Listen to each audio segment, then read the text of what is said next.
할렐루야. 우리 함께 주님 찬양하겠습니다. 찬송가 524장으로 주님께 찬양합니다.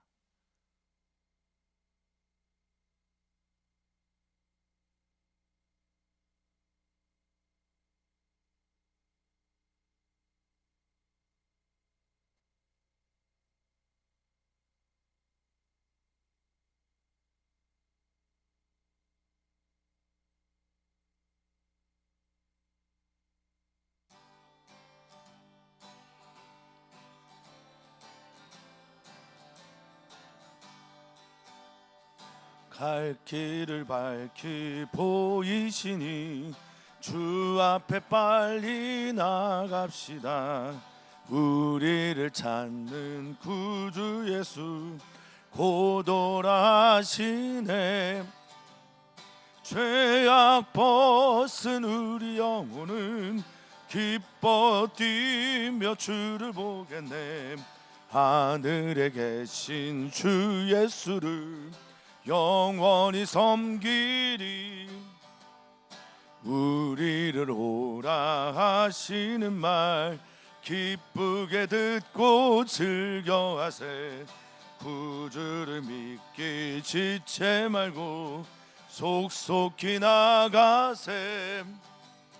죄악 벗은 우리 영혼은 기뻐 뛰며 주를 보겠네. 하늘에 계신 주 예수를 영원히 섬기리. 주 오늘 여기 계시오니 다 와서 주의 말씀 드세. 듣기도 하며 생각하니 참 진리시로다. 죄악 벗은 우리 영혼은 기뻐 뛰며 주를 보겠네. 하늘에 계신 주 예수를 영원히 섬기리. 죄악 벗은 우리 영혼은 기뻐 뛰며 주를 보겠네. 하늘에 계신 주 예수를 영원히 섬기리.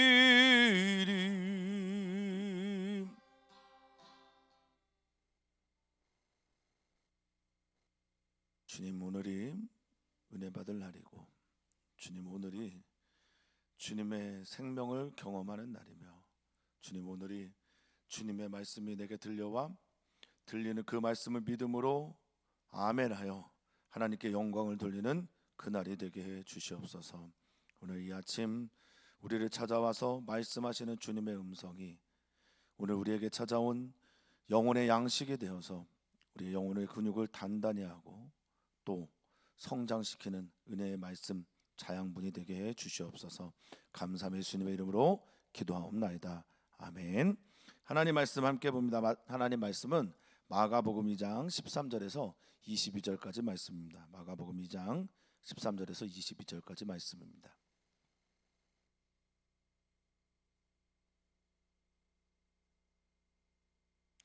우리 한 목소리로 읽겠습니다.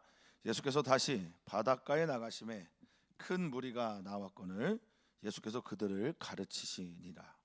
또 지나가시다가 알페오의 아들 레위가 세간에 앉아 있는 것을 보시고 그에게 이르시되 나를 따르라 하시니 일어나 따르니라. 그의 집에 앉아 잡수실 때 많은 세리와 죄인들이 예수와 그의 제자들과 함께 앉았으니 이는 그러한 사람들이 많이 있어서 예수를 따름이러라. 바리새인의 서기관들이 예수께서 죄인 및 세리들과 함께 잡수시는 것을 보고 그의 제자들에게 이르되 어찌하여 세리 및 죄인들과 함께 먹는가. 예수께서 들으시고 그들에게 이르시되 건강한 자에게는 의사가 쓸데없고 병든 자에게라야 쓸데있느니라. 나는 의인을 부르러 온 것이 아니요 죄인을 부르러 왔노라 하시니라.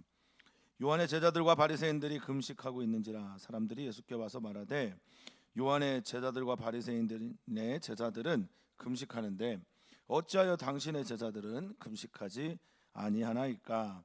예수께서 그들에게 이르시되 혼인집 손님들이 신랑과 함께 있을 때 금식할 수 있느냐. 신랑과 함께 있을 동안에는 금식할 수 없느니라. 그러나 신랑을 빼앗길 날이 이르리니 그날에는 금식할 것이니라. 생배 조각을 낡은 옷에 붙이는 자가 없나니 만일 그렇게 하면 기운 새 것이 낡은 그것을 당기어 헤어짐이 더하게 되느니라. 새 포도주를 낡은 가죽 부대에 넣는 자가 없나니 만일 그렇게 하면 새 포도주가 부대를 터뜨려 포도주와 부대를 버리게 되리라. 오직 새 포도주는 새 부대에 넣느니라. 아멘. 아멘. 우리 사랑하는 성도님들에게 예수님이 찾아가셔서 사랑하는 성도님들의 마음의 문을 두드리실 때 우리 성도님들 모두가 다 마음을 활짝 열고 예수님을 맞이하는 은혜의 오늘 되기를 소망합니다. 송구영신 예배 드린 것이 엊그제 같은데요.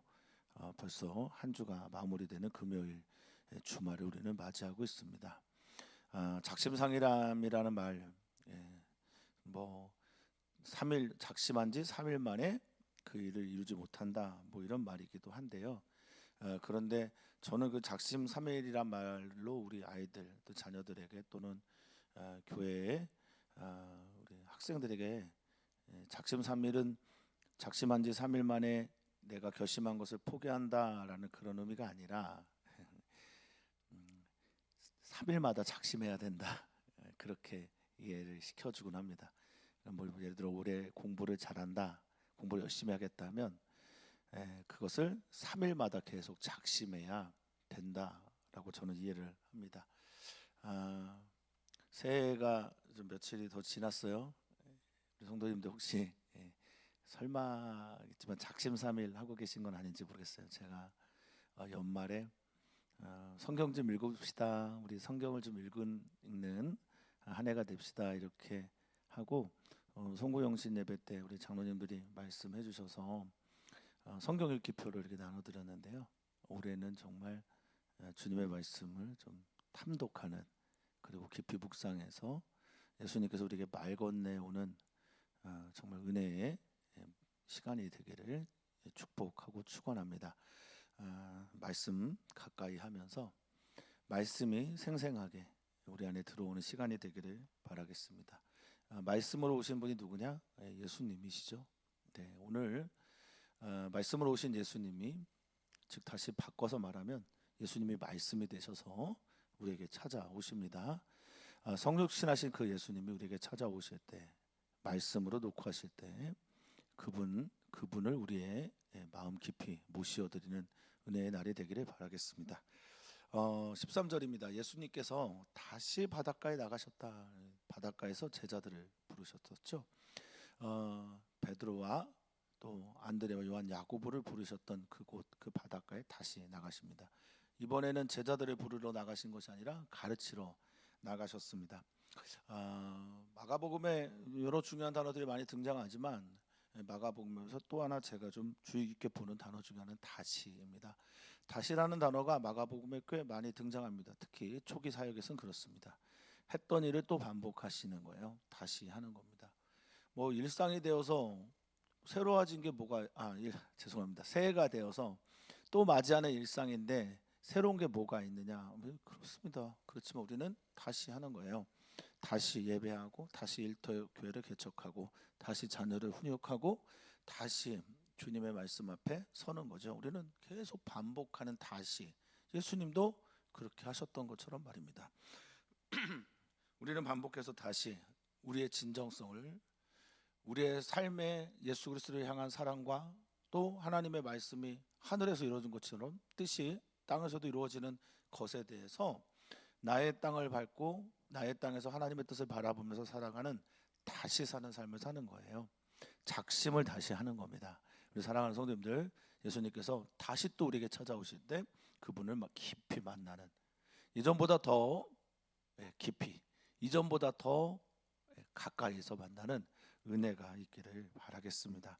자, 큰 무리가 나와 예수님의 말씀을 듣습니다. 자, 예수님이 그들에게 가르치시는, 예수님은 가르치시는 걸 참 좋아하셨고 또 잘 가르치셨습니다.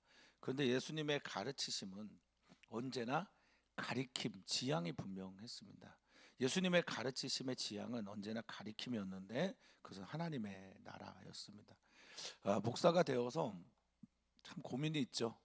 예, 그 고민 중에 하나는 제가 뭔가를 설명하고 잘 이해시킴으로써 저를 통해서 제가 통로가 되어서 우리 사랑하는 성도님들이 제가 가리키고 있는 주님, 하나님의 나라, 예수 그리스도를 만나야 되는데 저만 만나고 돌아갈 때 참 두렵습니다. 사랑하는 성도님들이 꼭 저를 통해서 제가 가리키고 있는, 향하고 있는 주님을 만나시는 그런 2024년 되기를 바라겠습니다. 예수님의 가르치심은 향하여입니다. 하나님 나라를 향하여 가르치셨던 거죠. 자, 그리고 또 나오죠. 다시 또 지나가시다가 알페오 아들 레이가 마태로 알려져 있습니다. 마태는 뭐 헬라식 이름일 것이고 레이는 아마도 히브리식 이름이 아니었나 싶습니다. 어쨌든 레이가 세관에 앉아 있는 것을 보시고 그에게 이르시되 나를 따르라라고 말씀하십니다. 세관이 자기의 자리인 줄 알고 직업인 줄 알고 소명인 줄 알고 있는 사람에게 또 나를 따라라라고 말합니다. 이 나를 따르다라는 단어가 복음서, 특별히 공관복음서에서 많이 등장하는 따르다라는 단어는 예수님이 많이 쓰신 말이에요. 요한복음에서는 예수님께서 나를 믿으라라는 말씀을 많이 하셨다면 공관복음에서는 믿는다, 믿음에 대한 교육도 많이 시키지만 주로 나를 따르라는 말씀이 많은 부분을 차지합니다. 물론 믿어라라는 말과 거의 동의어로 봅니다. 그런데 이 아콜로테오라고 하는 헬라어 따르다라는 말은요, 가장 기본적인 뜻이 뭐냐? 함께 같은 길에 있다라는 겁니다. 예수님을 따른다라는 건 주님과 같은 길에 서 있는 거예요. 예수님의 뒤를 따르고 예수님과 같은 길에 서서 예수님과 같은 이야기를 만들어가는 것, 이거 아콜로테오라는 헬라어의 뜻이라는 겁니다. 그래서 뒤쫓고 따라가고 그분에게 복종하는 거죠. 예수님이 너 있을 자리 거기 아니야. 너는 세관이 너의 자리가 아니야. 너의 진짜 자리는 내 뒤야. 나와 같은 이야기를 만드는 거야 라고 했을 때 마태 레이가 그 길을 따라 나섭니다. 일어나서 앉아있던 것에서 일어나서 시몬 베드로와 안드레와 요한 야고보는 버려두고 아피에임이 내가 있는 곳에서 벗어나서 예수님을 따라갔고 앉아있던 곳에서 일어나서 예수님을 따라갑니다. 그러자 이런 일이 일어난 거예요. 그리고 나서 따른 다음에 그의 집에 가서, 즉 레이의 집, 마태의 집이죠. 그의 집에 가서 당시의 세관들은 어떤 사람들이었냐? 세금 도급업자라고 보면 돼요. 로마에서 자신들이 세금을 다 거둘 수 없으니까 히브리인들, 유대인들 중에서 일부러 선택을 해서 그들에게 세금 걷는 것을 맡깁니다. 그리고 나머지 그 이상의 세금을 걷어들인 것들은 본인의 생활비나 사례비를 쓰는 거죠. 그렇게 하니까 세금 도급업자들이 세금을 얼마나 많이 걷는지 강하게, 그리고 권력과 결탁해서 수많은 세금들을 걷어들이는 거예요. 가뜩이나 가난한데 로마의 부역자가 돼서 살아가니 그들은 앞잡이들, 로마의 앞잡이처럼 여겨졌던 사람들입니다. 그래서 그들은 죄인들이었어요. 당시의 죄인들은 율법을 범해서 죄인들도 있었지만 직업적으로 그 자체가 죄인들이었던 사람들도 있었단 말입니다. 그 대표적인 사람이 세리들이고 창녀들도 이에 해당된다고 볼 수 있겠습니다. 자, 세리와 죄인들이 다 모여서 예수님과 함께 식사를 하는 거예요. 심지어 제자들도. 자, 예수님이 나를 따르라고 나와 같은 길에 서 있다라고 하셨어요. 나와 같은 이야기를 만든다고 하셨단 말입니다. 나와 같은 이야기를 만드는 사람들은요, 죄인들과 같이 밥을 먹어요. 당시의 사람들이 외면하고 버리고 죄인이라고 무시했고 손도 대지 않았던, 심지어 사마리아인들보다 더 더러움 취급을 했던, 개 취급을 당했던 그런 죄인들과 세리들과 함께 식사를 하는 겁니다. 이 시대에 예수님의 길을 따라가면 예수님과 같은 이야기를 만들어가면 예수님과 같은 길에 서 있다고 말하는 우리들은 어떻게 살아야 될까? 사람들이 외면하고 버려두는 그 사람들의 손을 잡고 그들과 함께 식사할 수 있을까? 몇 년 전인지 기억도 잘 안 나지만 저희가 우리 교회에서 시리아 난민들을 초대해서 식사를 대접한 적이 있습니다. 할랄 음식을 대접을 했죠. 그들이 먹을 수 있는 음식으로 대접을 했습니다. 그러자 많은 교회나 많은 사람들이 비판했어요. 왜 어떻게 이슬람 음식을 교회에서 대접을 하냐. 많은 이야기들이 있었습니다. 저 잠재적 테러리스트를 어떻게 저럴 수가 있느냐, 뭐 이럴 수 있었습니다. 근데 난민이고요, 가진 것 없는 사람들이었고 이런 따뜻한 하나님의 사랑과 예수 그리스도의 사랑을 좀 나눠주고 싶었을 뿐이었는데요. 우리 참 많은 욕을 먹었었습니다. 자, 어찌됐든 그들이 함께 잡숫는 걸 보고 제자들이 말해서 왜 죄인들과 당신의 스승이 예수님이 왜 이렇게 세리와 죄인들과 함께 먹는가? 그래서 예수님의 별명이 죄인들의 친구였어요. 그러자 예수님이 이 말을 듣고 대답을 하십니다. 이건 저에게 너무 큰 은혜입니다. 예수님이 만약에 의인을 위해서 오셨고 건강한 자를 위해서 오셨고 예수님이 정말 뛰어난 사람들, 훌륭한 사람들, 그리고 저 높은 곳에서 낮은 사람들을 내리보는 사람들, 그런 사람들이 위해 오셨다면 저는 복음의 대상자가 될 수가 없습니다. 만약에 예수님께서 정말 실력이나 예수님께서 어떤 외모나 예수님께서 가지고 있는 어떤 죄, 행위나 어떤 모르는 율법이나 이런 것들로 평가를 해서 너는 구원이 대상이 되고 너는 구원이 대상이 되지 않는다라고 말씀하셨다면 저는 그 구원의 대상이 될 수도 없고 예수님의 복음에 참여된 자도 될 수가 없었을 겁니다. 저는 정말 죄인입니다. 세리와 죄인들보다 더 죄인이고 악한 마음을 가지고 있는 죄인입니다. 이 마음의 이 썩은 마음들을 들여다볼 때마다 너무나 괴롭고 심지어 힘듭니다. 자, 예수님 말씀하십니다. 그들에게 말씀하십니다. 건강한 자, 이 스키오라고 하는 건강한 자라고 하는 헬라어는요, 능력 있는 자, 강한 자, 강하다, 힘 있다, 가치 있다, 가진 것이 많다, 여러 가지 뜻을 가지고 있습니다. 여기서는 건강하다, 할 수 있는 자, 할 수 있는 자. 그들에게 의인이 뭐가 필요하냐? 그들에게 의인이 아니고 의사가 쓸데없다라고 말할 때 이 쓸데가 크레이아라고 하는 헬라어인데요, 이 크레이아는 필요하지 않다 이런 거죠. 또 크레이아는 소용없어, 요구하지 않으니까요. 건강한 사람들은 의사를, 예수님을 요구하지 않으니까요. 그리고 또 말합니다. 결핍, 그리고 간절하게 바라는 그런 갈급, 이런 것들도 크레이아입니다. 그러니까 필요하지 않고 소용이 없고 쓸데가 없으니까 건강한 사람들, 힘 있는 사람들, 강한 자는 주님을 부르지 않는 거예요. 하나님을 필요로 하지 않습니다. 여러분, 마음이 아프십니까? 힘이 약하십니까? 가난하십니까? 가진 게 없습니까? 좀 몸이 좀 힘드십니까? 그런 분들을 예수님이 부르러 오셨다. 나를 필요로 하는 사람 말이에요. 주님을 필요로 하는 사람들, 주님을 구하는 사람들에게 예수님이 오셨다라는 겁니다. 할렐루야. 그래서 저도 주님께서 부르셨습니다. 또한 주님 말씀하십니다. 나는 의롭다 여기는 그런 사람들 부르러 온 게 아니다. 나는 죄인, 자기가 스스로 죄인이다.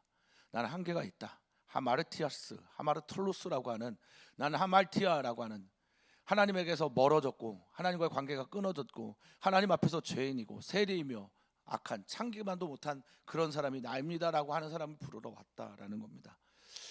제가 여러분들에게 죄인입니다, 당신은 그런 사람입니다라고 말하는 게 아니라, 내가 주님 앞에서 주님을 정말 간절하게 필요로 하는 사람들, 주님을 필요로 하고 소용이 있다고 말하고 쓸데 있다고 말하고 주님을 구하는 그런, 내가 결핍되어 있기 때문에 주님 그것으로 주님으로 채워주셔야 됩니다 라고 하는 사람들을 위해 주님은 오셨다는 겁니다. 다르게 말하면 주님 필요로 하지 않는 사람에게 주님은 다가가지 않는다는 겁니다. 사랑하는 성도님들, 여쭙고 싶습니다. 주님이 정말 절실하십니까? 우리 주 예수 그리스도가, 그 구원자가 정말 절박할 정도로 절실하십니까? 그런 분들 되기를 바라겠습니다. 자, 또 다른 이야기를 합니다. 여기에 보면 16절에 보면 바리새인들의 서기관이라고 말했죠. 그러니까 바리새인에게 속해 있는 서기관들이 왜 이렇게 하냐라고 물었을 때 그들은 율법주의, 분리주의, 그리고 율법의 그 말씀을 가지고 사람들을 정죄하는 사람들이었습니다. 자, 18절에 보니까 요한의 제자들과 바리새인의 제자들이 금식하고 있습니다. 그들은 일주일에 2번 금식했어요. 월요일과 목요일에 2차례의 금식을 하면서 나라를 잃은 슬픔, 하나님이 나라를 잃게 하시고 버리게 하셨고 그래서 우리는 죄인이다라고 하는 것으로 그들의 금식을 이유를 삼았었습니다. 지금 이제 주님이 죄인을 부르러 오셨다고 하셨으니까 이렇게 자기가 죄인이라고 고백하면서 회개하는 사람들이 있는데, 금식하는 사람들이 있는데, 왜 당신 죄인 부르러 왔다고 하면서 당신의 제자들은 왜 금식하지 않습니까? 이렇게 말을 한 거죠. 겉으로 죄인입니다라고 한다고 해서 죄인이 아니고요. 이 안에서 정말 중요한 게 뭔가를 우리가 던지고 있는 겁니다. 주님을 정말 절실하게 필요로 하는 사람들, 예수님이 너무 필요한 사람들, 너무 구하는 사람들, 예수님 없이는 안 되는 사람들, 그런 사람들이 죄인, 예수님 말씀하신 죄인들인데, 지금 죄졌다고 금식하고 있는 사람들이 있는데 당신의 제자들은 죄인을 부르셨다고 하면서 금식도 안 하고 있네요? 이렇게 질문하고 있는 거예요. 왜? 어찌하여 당신의 제자들 금식하지 않습니까? 그래서 예수님이 대답을 하시죠. 한 세 가지의 비유를 통해서 중요한 대답을 하시는 겁니다. 자, 19절과 20절을 보니까 금식에 대한, 금식하지 않는 이유에 대해 설명을 하시는데, 신랑이 있을 때 혼인집에 있는 손님들은 신랑이 있으면 금식할 수 없다. 신랑과 함께 있을 동안 어떻게 이 혼인잔치가 있는데 금식할 수 있겠냐. 지금 예수님과 함께 있는, 예수님이 신랑이시고 예수님과 함께 있는 제자들, 그 손님들은, 예수님의 친구들은 혼인잔치에 초대되어 있는 사람들이다. 그러니까 금식의 이유는, 자, 그들을 비꼬는 거예요. 금식의 이유는 내가 내 안에 신랑 대신, 나의 주인 대신 그분이 없을 때, 빼앗기게 되었을 때, 사라지게 됐을 때 하는 게 금식인 거예요. 지금 바리새인들과 요한의 제자들은 진짜 금식의 이유를 모르고 금식하는 겁니다.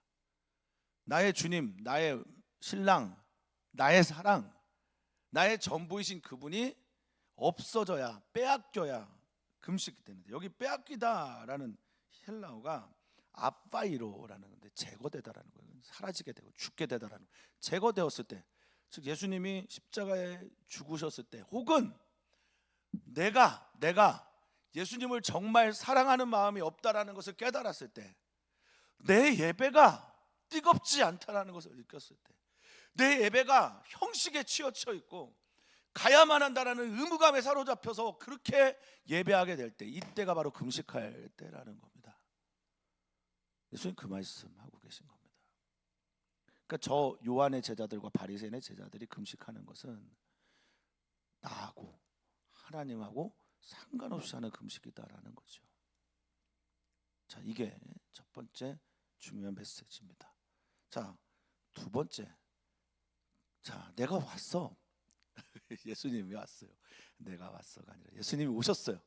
그리고 예수님은 무엇을 주러 오셨냐면 새로운 생명을 주러 오셨어요. 은혜의 법을 가르쳐 주러 오셨습니다. 구원의 길을 열어주러 오셨습니다. 이제 찾아오셨어요. 생배 조각으로 오셨다. 여기서 이렇게 보는 거죠. 생배 조각의 생은 아그나포스라는 것으로요, 새롭다라는 것이면서 동시에 줄어들지 않는 거예요. 붙어 있어야 되는 겁니다. 줄어들지 않아요. 그러니까 탄력성이 없어. 완전 새로운 거예요.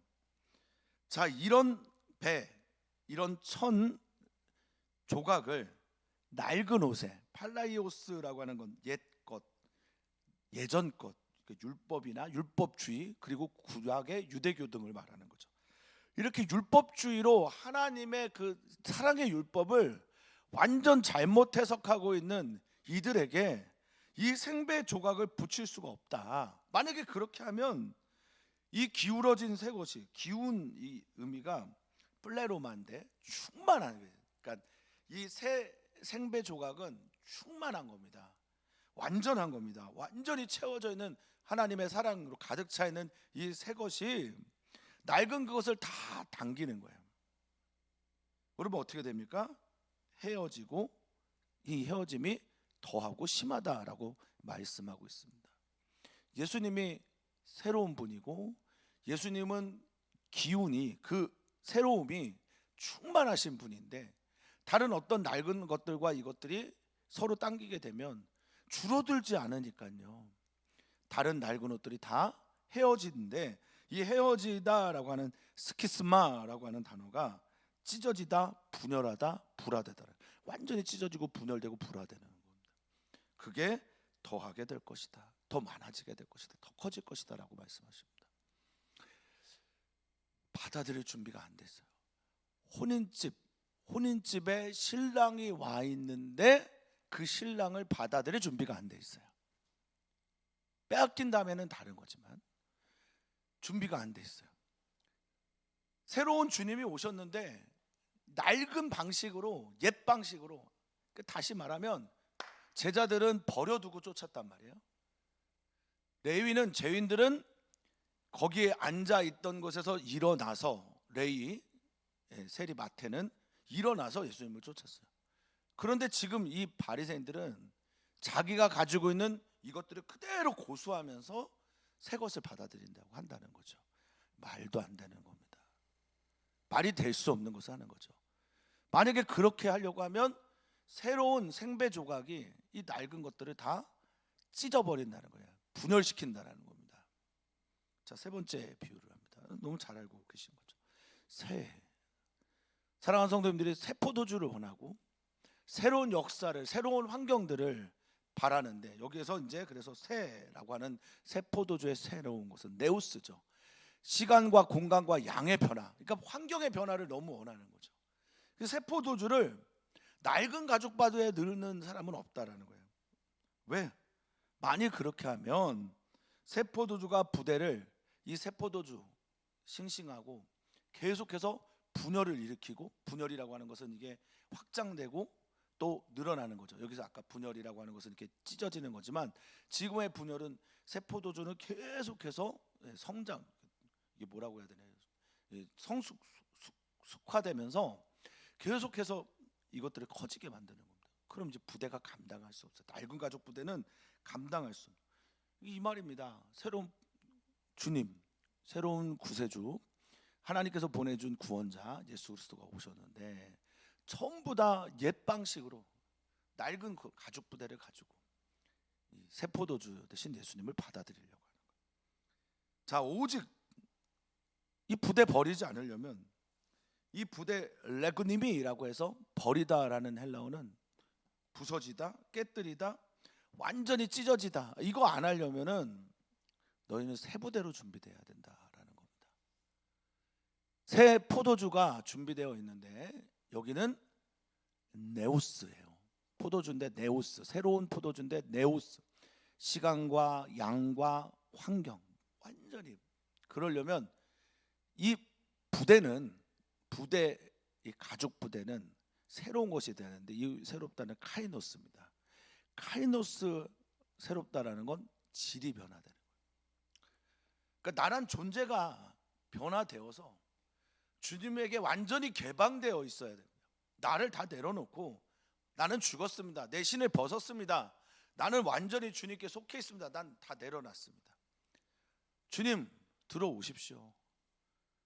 새 포도주 대신 주님 내게 찾아오시고 내 안에 들어오십시오. 내가 주님을 완전히 맞이하겠습니다. 그럴 때 새 포도주가 새 가죽 부대에 들어가 둘 다 보존된다라는 겁니다. 작심 3일 지나서 하루. 사랑하는 성도님들, 오늘 새롭게 찾아오시는 주님의 은혜에 나를 완전히 개방하고 말씀으로 찾아오시는 주님 앞에서 내 신을 벗고 주님을 기대하고 맞이하는 우리 귀한 주님의 성도님들 되시기를 바라겠습니다. 감사합니다. 우리 윤지 자매, 우리 유기문 성도님과 장혜영 권사님의 장녀, 유민지 자매의 장례식에 참여해 주시고 또 함께 와서 위로해 주시고 예배해 주시고 끝까지 동참해 주신 우리 귀한 성도님들께 진심으로 감사를 드립니다. 또 함께하지 못하셨어도 기도하시고 조문하시면서 그 가정의 위로의 일들을 전하신 모든 분들께 깊이 감사를 드립니다. 계속해서 오늘 어제 이제 납골 예배를 마치고 오늘 첫날인데 아시잖아요. 중요한 날, 그 다음 날이 얼마나 헛하고 힘든지 깊이 기도해 주시고 또 주님의 은혜로, 주님의 진리로 이 모든 싸움을 이길 수 있도록 기도해 주시기를 간곡하게 부탁을 드립니다. 또한 감사를 드립니다. 또 계속 기도를 부탁드립니다. 이번 주일 새해 맞아서 첫 번째 드리는 주일입니다. 이 주일에 주님의 은혜가 충만하도록 그렇게 기도해 주시고, 이때 우리는 새해 첫 주니까 친교회 모임을 갖도록 하겠습니다. 오셔서 은혜의 시간 되기를 부탁을 드리겠습니다. 주일 예배 위해서 기도하시고, 또 올해 사역하신 우리 사역자들, 목회자들 위해서도 기도해 주시면 감사하겠습니다. 오늘 주님의 은혜가 우리 가운데 있습니다. 함께 기도합니다. 주님, 우리 사랑하는 성도들, 예수님이 찾아오실 때, 예배 때마다 혹은 말씀으로, 또 여러 환경 속에서 예수님이 말씀으로 찾아오실 때마다 그 말씀을 환영하고 아멘하고 세부대가 되어서 준비하고 맞이하는 우리 귀한 성도들 되게 하여 주시옵소서. 모든 주님의 사람들에게 새해 하늘의 복과 하늘의 신령한 은혜와 땅에 기름진 것들이 가득한 해가 되기를 소망합니다. 말씀이 육신을 필요로 합니다. 말씀이 몸을 필요로 합니다. 하나님의 말씀이 오늘 내 몸을 필요로 하시기에 기꺼이 내 몸을 내어드리는 우리 귀한 성도들 되게 하여 주시옵소서. 감사함의 예수님의 이름으로 기도합나이다. 아멘.